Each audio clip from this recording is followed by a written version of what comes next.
With around 24 million sales in just over 2 years, Elden Ring is one of the best-selling games of its time. And with that now comes perhaps the most anticipated DLC in the history of gaming, the Shadow of the Erdtree. And with this Elden Ring DLC just over a month away, are gamers overhyping it just to be let down? To answer that question, I'm going to deep dive into the hype and give you my opinion on whether it's justified. And also, we need to look at why people are still so obsessively playing a game that's nearly 2.5 years old. To keep this video as concise as possible, I've broken it down into 4 chapters for you. Firstly, why it may not live up to the hype. Secondly, why gamers are still so obsessed with Elden Ring, even having played it to death. Next up, why it could live up to the hype. And finally, our wants and needs for the future of Elden Ring and From Software. Firstly, we need to address whether the Shadow of the Erdtree will live up to expectations. This will be a tough pill for some people to swallow, but if it doesn't live up to expectations, that's probably more of a you problem than the game itself. Now, that statement as a self-contained message may sound like I'm just being downright mean and almost gaslighting you, but I promise that's not the case, so please let me explain. As gamers, I am convinced there is no other fandom in the world more passionate about what we love, and therefore we just want it to be the absolute best it can be at all times. And in fact, our love and our passion for video games can sometimes go so far beyond it becomes borderline sociopathic, with so much anger and hate being thrown around. But as I've mentioned, 99% of the time, it comes from a place of passion and love. And because of our passion and our love, sometimes we can overhype games. And if they release and they are not the absolute perfect image we had in our own minds, then they have not lived up to our expectations, and suddenly it's a piece of garbage and everyone needs to know.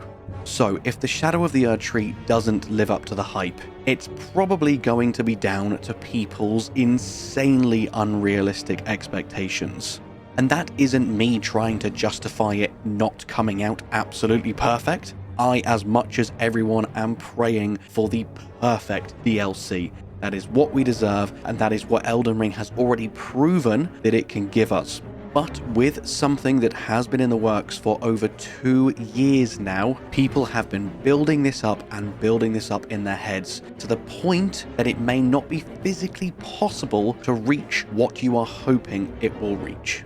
We have seen this happen in gaming time and time again. And more often than not, the games recover and still do really, really well. Because when all of our tempers cool, we realize, actually, that was a really, really good game. It just wasn't the literal perfect picture that I had in my head from 3 years worth of hype build-up.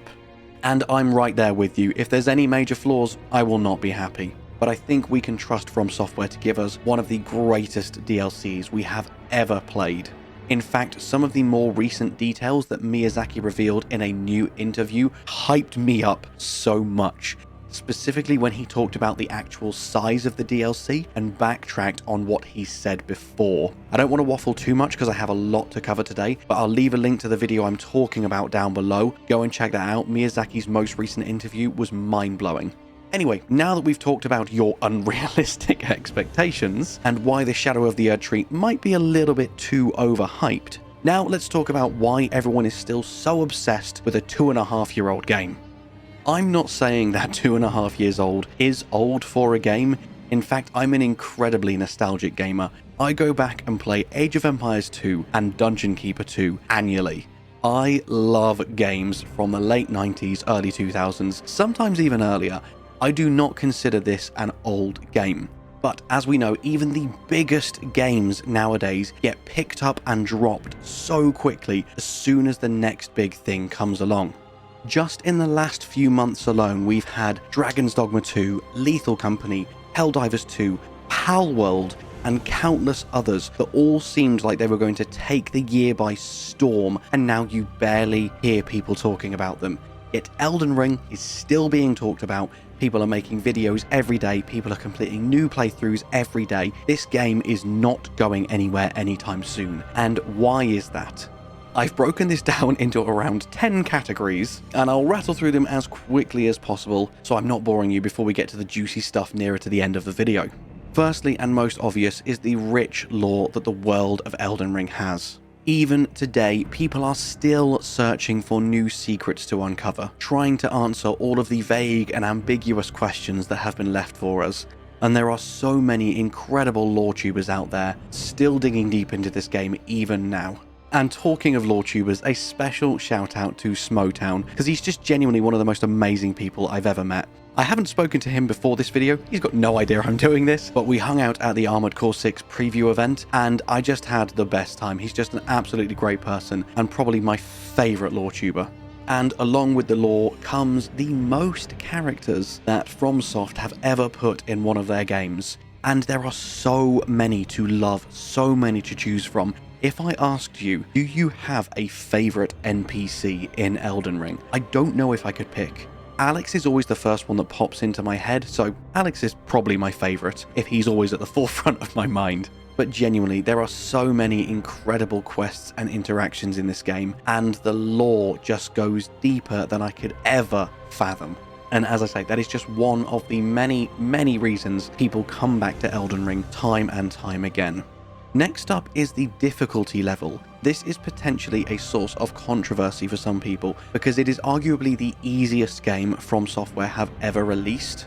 But as we talk about why the DLC could live up to the hype later, I have something really important to say with the difficulty, so I'll leave it here for now and I will divulge that later.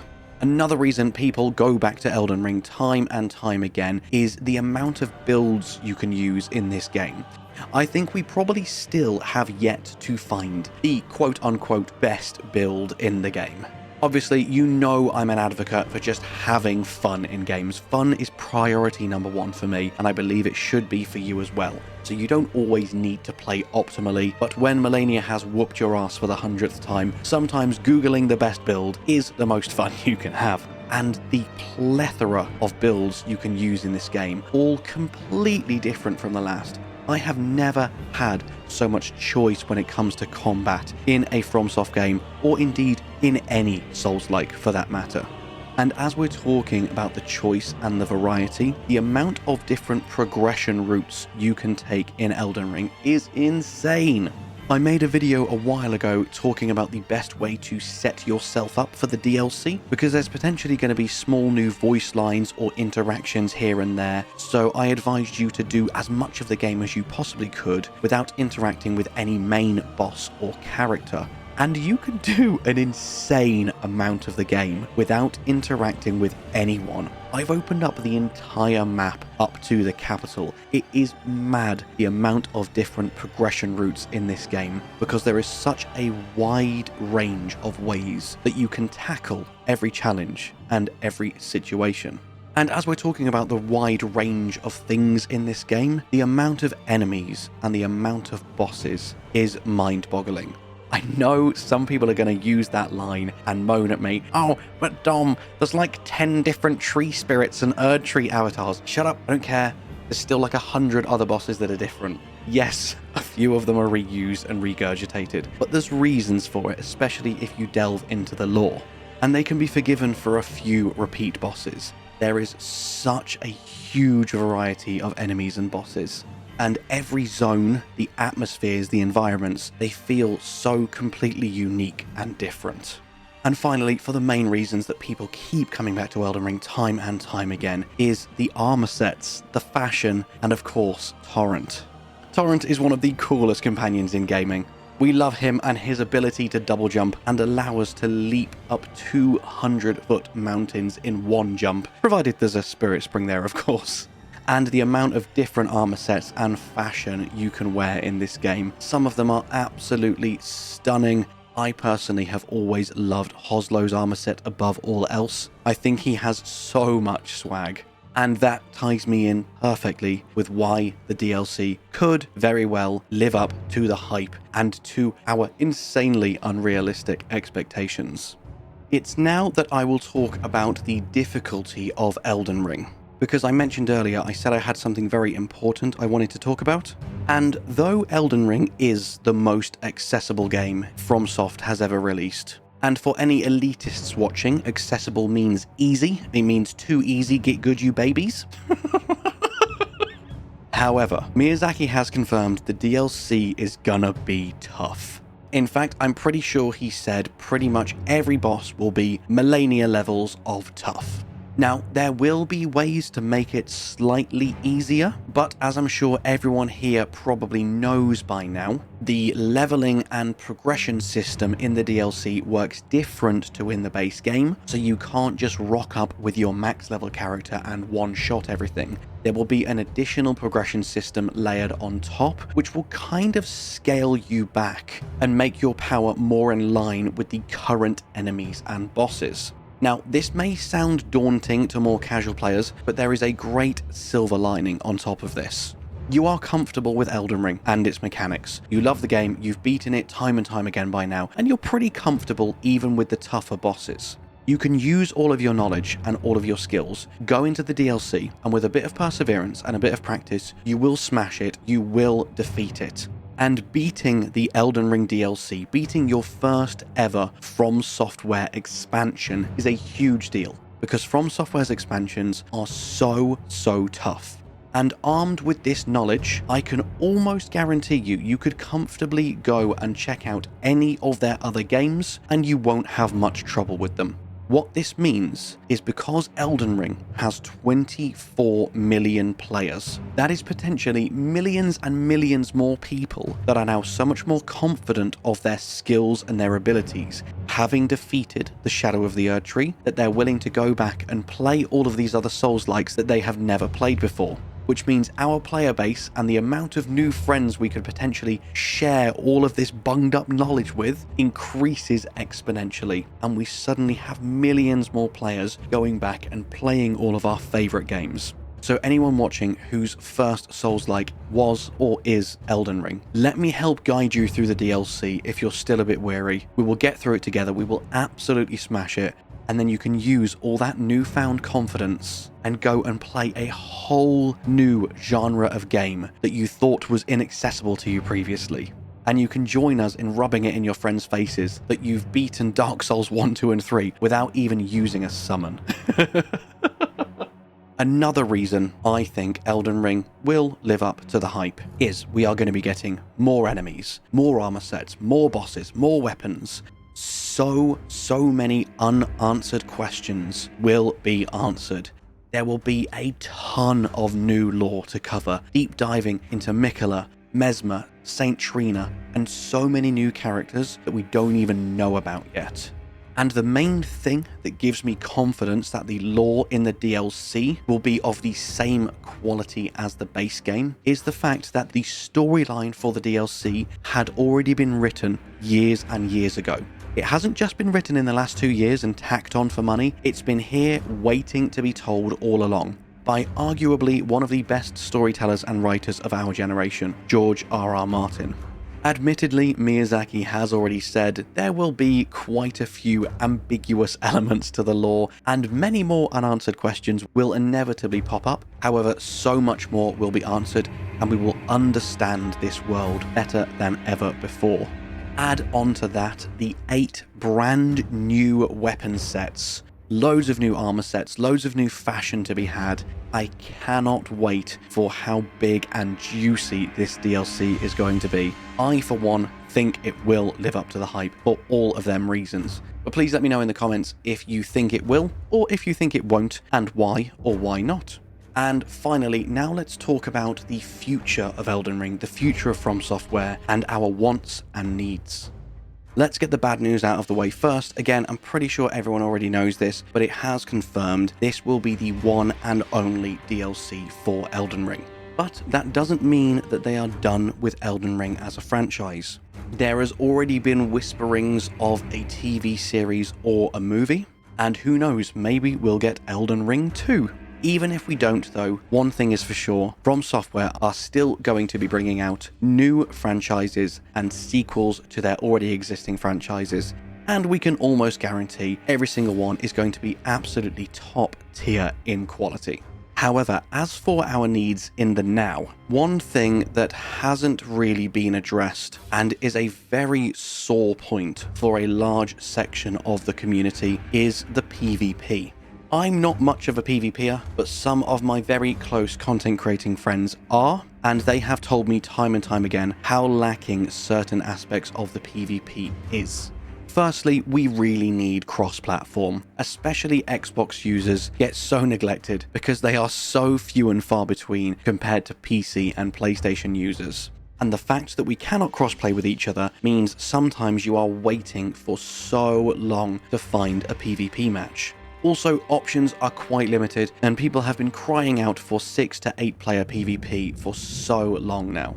There are other ways in which the PvP scene is lacking as well. I'm no software engineer, so I don't know if the next thing I'm about to say is true, but people are also always moaning about From Software's netcode. Now, I don't know what it is that makes the PvP feel so janky at times, especially to people new to it, but you can run up behind someone and backstab them. You'll go into the backstab animation, and then they'll just run away from you like nothing happened. Or you'll both swipe at each other with a sword, and they'll seem to be able to just roll through yours. There are lots of weird, janky things that, to me, look like lag. I'm not sure what it is exactly, but there seems to be a horrendous delay with Elden Ring PvP that makes it really jarring to me and has stopped me from ever wanting to get into it. If whatever the problem is could be fixed, that would be an absolute dream come true for me. Though I don't know if it would be, because the current absolute gods of PvP would then have to learn an entirely new system, because die-hard From Software PvPers have lived with this throughout their entire lives. This is exactly what they know, and it would be really, really jarring for them if that was to change so drastically. So I don't know what could potentially happen to make the PvP scene bigger and better, but something needs to happen. And personally for me, if we're talking about our wants for the future of Elden Ring, maybe a sneaky little content patch further down the line, I would absolutely love to see some cosmetics, both for our armor sets and also for Torrent. If we could use the stats of one armor but have it look like another one, I appreciate that might be considered cheating because you're basically disguising your armor, but just for casual play, that would be fantastic, and then if you were to queue for PvP or invade, it would just switch off that effect. Or even if we could just colour our armour in different colours so we can mix and match with our weapons. And of course, being able to colour Torrent or even give him armour would be absolutely incredible, because Torrent is best boy, and we want him to look as swag as he possibly can. Thank you so much, my friends, for listening to my massive rant about everything Elden Ring and Shadow of the Erdtree.